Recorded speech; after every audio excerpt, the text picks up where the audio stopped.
Seattle, 1994. In a small rented home, the sound of typing filled the night. A 30-year-old Jeff Bezos sat alone, surrounded by boxes, papers, and a dream that made no sense to anyone else. He had just quit his six-figure Wall Street job. His colleagues laughed. His boss told him, "You're making the biggest mistake of your life." But Jeff couldn't ignore the numbers. The internet was growing 2,300% per year. He called it the biggest business opportunity in human history. He packed everything he had into a beat-up Chevy Blazer, drove across the country with his wife, and rented a small house in Seattle. The garage became his office. His desk was made of a wooden door. And from that $300 garage, Amazon was born. He didn't know if it would work, but he believed failure was better than regret. The early days of Amazon were chaos. Jeff and a few friends packed books by hand, sealed boxes on the floor, and drove them to the post office themselves. The garage was so small that workers had to duck under hanging pipes to reach the desks. Investors said it would never work. "Who buys books online?" They laughed. But Jeff saw something they didn't: the future of commerce itself. Still, nights were long, money was tight, and his health was cracking under the pressure.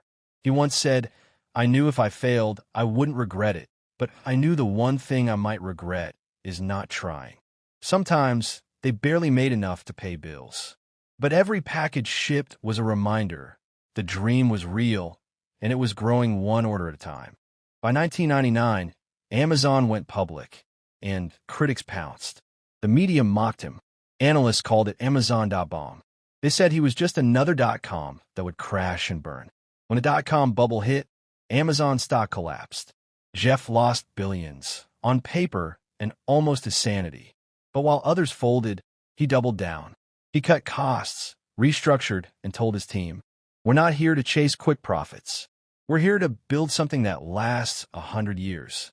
He refused to be a short-term success story. And that's when Amazon quietly started selling more than books, electronics, clothes, and everything else you could imagine. The company everyone laughed at became the store everyone used. As Amazon grew, so did the pressure.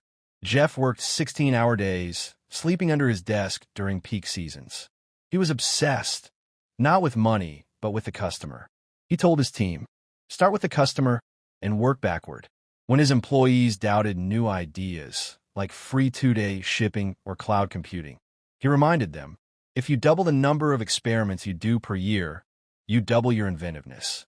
Amazon Web Services was born from that mindset and would later become the backbone of the internet. Jeff wasn't chasing wealth. He was chasing impact, and that obsession transformed a garage business into a trillion-dollar empire. Years later, when reporters asked Jeff what drove him, he said, "It's day one. Every day. Forever."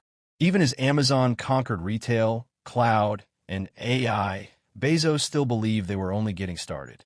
He built a culture around one word: relentless. That's why, even today, relentless.com redirects to Amazon. But behind every headline and record-breaking profit was a man who once slept 3 hours a night, who risked everything for a vision no one else could see. He believed the greatest risk wasn't failure, it was comfort. From a $300 garage to the richest man in the world, Jeff Bezos didn't just build a company. He built a blueprint for perseverance. And if you listen closely, his journey whispers one truth: your dream doesn't need approval, it needs action. He started with a garage, a door for a desk, and a dream no one believed in.